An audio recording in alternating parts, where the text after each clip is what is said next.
Hey guys, it's Mike again. I'm here to give a review of M. Night Shyamalan's film The Last Airbender, based off of Nickelodeon's Avatar The Last Airbender.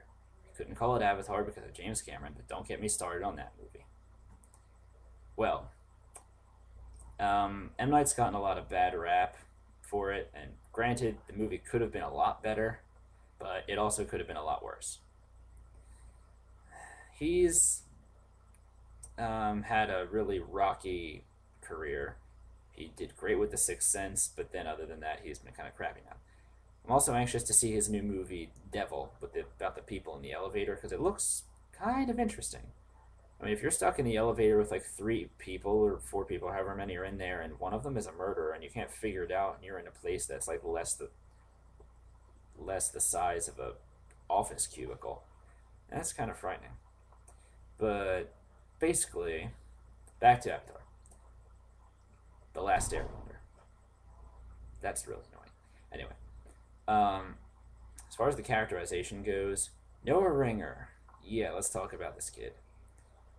Is he the right age? Yes. Does he have the great look? Yes. Is he an actor? No. Granted, this is his first movie role, but he doesn't have, as far as I know, any sort of training in acting of any sense. And I could be wrong on that. Let me know in the comments if I am. But he was a good Aang for the look and the character, but he needs to know how to portray him correctly. I mean, in his interviews, he seems like this happy-go-lucky kid. Like, yeah, but that's what Aang's supposed to be. But in the movie, he's all serious and he has this face that looks like he's going to cry. Like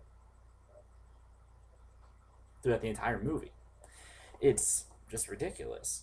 I mean, he needs to get these people to for this. I know he's making three movies, and after the first one, I'm hoping that the Last Airbender series goes the way the Star Wars prequels did, with a bad first one.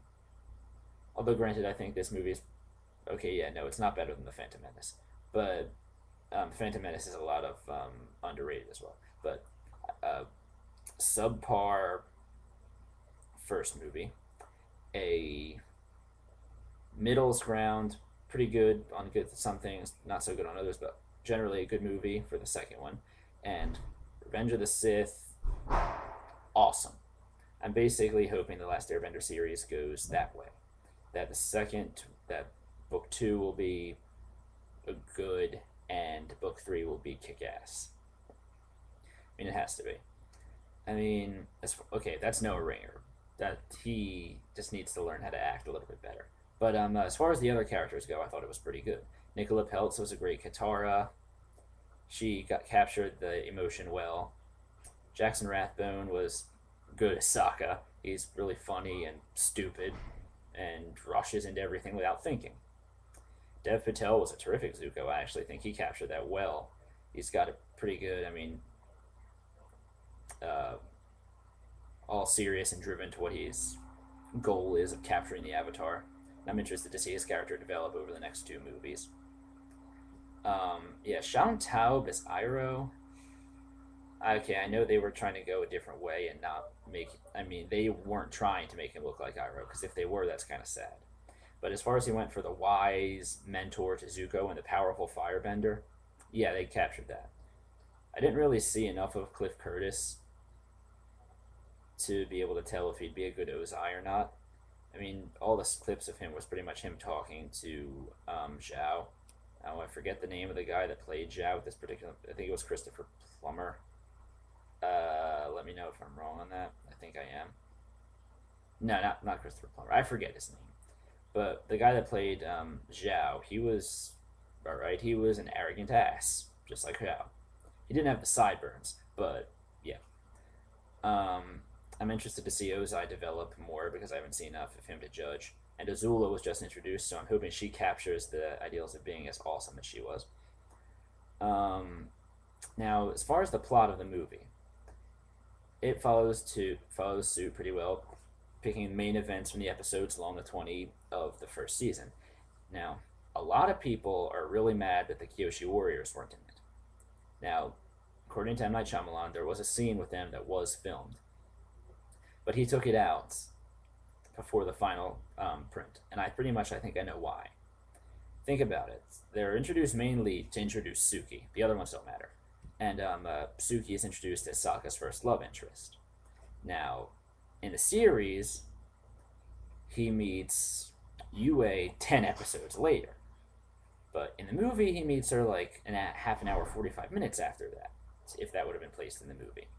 So it would be kind of awkward for him to have two love interests like back to back in less than like 2.5 hours. So I can understand his decision in taking them out, and he can introduce them at a later time, probably at their next appearance, which is like Bossing Say era something. But however he decides to introduce them, he'll introduce them later when it's more fit for a movie. But as far as the scenes go, I think it captured the idea pretty well. It followed suit. It pretty much captured the ideals of the season. Traveling to the North Pole, fighting the Fire Nation, learning waterbending, and stopping them from destroying the North Pole. I was kind of mad that Aang didn't. I realized this was a PG movie, which is probably why he didn't kill all of the firebenders that were on the Navy ships at the North Pole. Instead, just raised a wave and scared the crap out of them and made them turn away. Kind of mad that he didn't fuse with the ocean spirit, but I guess that would be kind of hard to animate. Maybe, I don't know. I don't really know that much about computer generated stuff, but I feel it should have added that. And I realize it's a PG movie, so I guess Aang can't kill mass amounts of people. I don't know why. I mean, yes, it's a kids show, but come on, PG-13 at least. I mean, Aang may not like it, but he kills people, and they can't do that. That's annoying to me. People in the hallway are being loud for reasons unknown at this point. Anyway, back to that. The movie, in and of itself, discounting the fact that it's based off the series, good. Adding the fact that it was based off the series and comparing series to movie, bad. But I'm hoping M. Night learns from his experience and learns to better them as they go along, like the Star Wars prequels. Because I'm feeling that the movie could have been longer. I don't know the exact runtime, but it was less than 2.5 hours. I figure you could have made the movie 3 hours long, could have added that extra half hour, 45 minutes, added more stuff that was important from the series. Like, I get why he didn't add the Kyoshi Warriors. I mean, I guess he could have introduced them, just not started a love interest with Suki, but he could have done that. The riding the giant koi fish, he didn't need that. That was, I mean, yeah, it was a funny scene, but you know. I'm trying to think of some of the other main events that they occurred. Like they were at the prison. Yes, they could have put the pirates in there. That would have been cool. They could have put June the bounty hunter. I mean, yeah, things that are not necessarily essential, but yeah. I mean, some people were mad about Jet not being in there. Personally, I hated him, so I'm glad that he didn't put Jet in there. I mean, he's sort of important to the plot. Not really, but I guess. I just don't like the guy. But they could have put him in there to put more effect to the film. But you don't. I just say don't badmouth M. Night too much for this. I mean, you've seen his track record. Aside from The Sixth Sense, he's not very good. I don't think he was a great person to direct.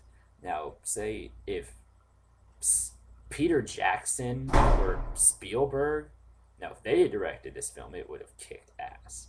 But we've been given M. Night Shyamalan, so we need to give him some encouragement. It's like, come on, this is, I mean, it was an alright movie. There's some stuff that was good, some stuff that we didn't really like. Talk to the fans, M. Night. It's like, make the movie a little bit longer. If it's an entertaining movie, we don't care how long it is. Godfather, it's atrociously long, but good. Lord of the Rings, same thing. Harry Potter movies, incredibly long, but done in a good way. So you don't notice the length because you're into the film. So basically, my final words are, give Noah Ringer some acting lessons, make the movies a little bit longer and add more important stuff, and that's essentially it. The Tomato Meter gave this movie like a 12, I think. I guess on a scale of 1 to 100, I'd give this film a 45, 48, something like that. It's not great, but it has potential to get better in the sequels, which I hope it does. And that's all I've got to say. Thank you. Good night.